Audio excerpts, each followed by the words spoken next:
here, we've beaten every single charge that's ever been laid in a police raid in this store. So I don't want to be overly confident going into trial here, but this particular legal issue is fundamental and fatal flaw in Health Canada's programs. I am so prepared to go to court for this. It's really ironic that it would be our bakery that got busted, because that's the real medicine here that people don't understand and know about. And we've struggled to even let our own members know about it. They come in often having smoked a joint, and realize, well, that's good, but most of them have never tried a cookie before. And so the fact that they would attack the stomach of this organization is really both ironic and at the same time a battle that we are in some sense more prepared than any other group in this country to take on. Do you feel this was maybe more than just a complaint? The complaint was just a reason to get to you? No, they'd be here right now if that was the point. And everything that I got from the police yesterday was that, like, if they could have just kind of gone home and just stopped us from working in there and somehow been able to agree to that without making it look like they were cooperating, would have happened yesterday.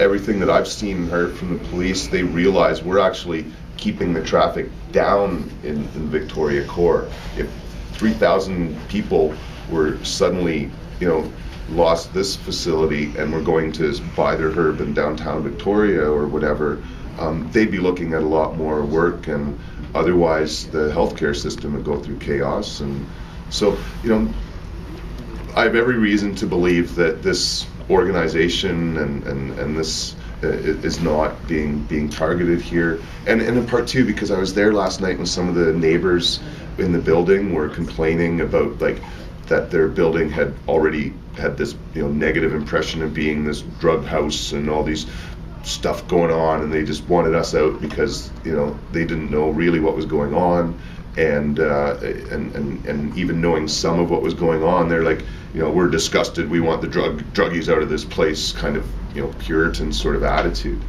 So it's kind of ironic in a way we ended up in this place because it was one of the less expensive apartments in downtown, and we probably got about a fifth of the people in that building are members of a club, for crying out loud. So it's not like there isn't cannabis being smoked in there like right now.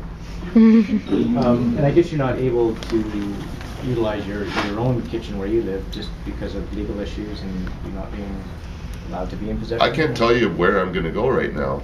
Nice try.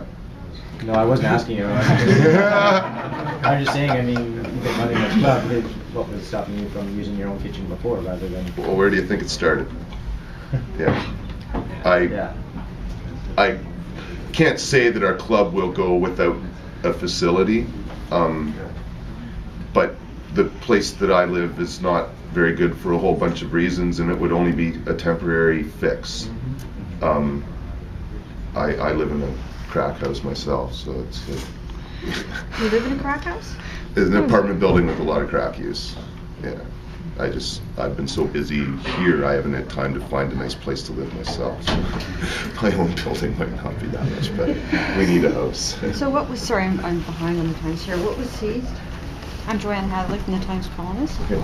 Hi, Joanne. Well, Can we just finish up? If we can finish up this, and then I'll give you all the time in the world, but I've been giving these folks a lot, and then you can... No, go ahead. Thanks, John. Sorry. Thanks for coming, though. Ted, there are a lot of things in our society that are legal, that can be dangerous: alcohol, gambling, prescription drugs. What do you think the big fear is about marijuana?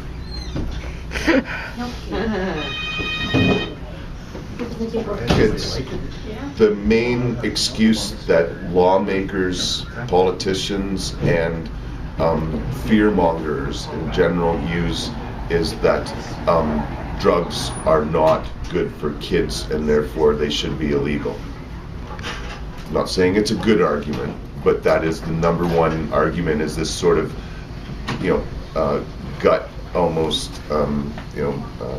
or guttural question about kids, and the irony is that the war on drugs actually puts kids at more risk, not just to the state in a variety of ways, but say for example with this bill C-15 that's coming in with mandatory minimums for adults, they're doing that to protect the kids. Well, if the profits go up for poor youth, there's no other easier way to make money than to sell drugs. And so we'll find more young people actually selling drugs with mandatory minimum sentences. So the more they try and push these laws down our throats, the more examples I could give you of how they're putting kids at risk. But we advertise the kids on TV all the time, the dangers, or not, sorry, the dangers, but we advertise alcohol is a fun thing to do, gambling's a fun thing to do. Yeah. What I don't understand, it seems as it's almost hypocrisy that there's this big thing about marijuana, and I don't get that. I'm trying to understand that. Money. Well, there's been decades of a predominant Puritan attitude that has dominated politics, where certain drugs are religiously and morally okay, and others are not. And so in many ways this is a class war. In many ways this is a war against the use of plants by Indigenous peoples. Not that I'm Indigenous to this area, but it's something that Western society has made many natural acts illegal for completely illogical purposes. And so I could go back into the reefer madness where the original reason for making cannabis illegal was to eliminate hemp from the marketplace, because the Hearst newspaper company in particular saw the production of hemp paper as a threat to their forest licenses, where they could just cut down old growth trees to print paper.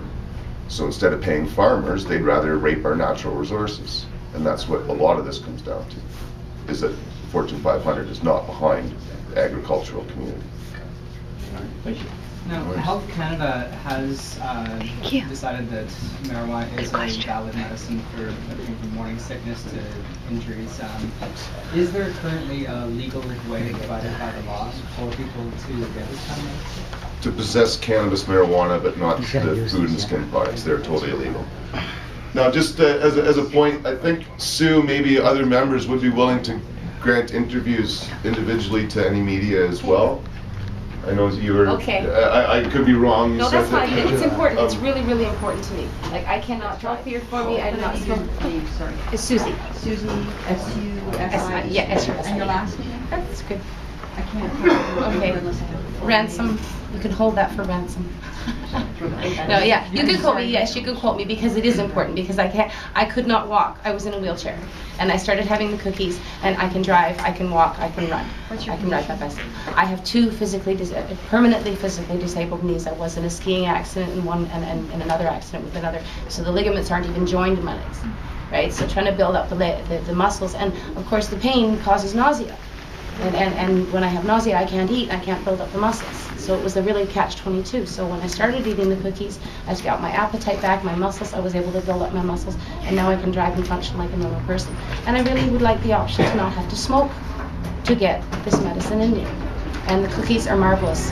They're marvelous medicine. And that's why I'm here today, because I really need my cookies. I need to keep having them, because the pain is there if I don't have my cookies. So Susie Ransom, R-A-N-S. S-O-M, yeah. And how old are you? I turned 50 in 2 weeks.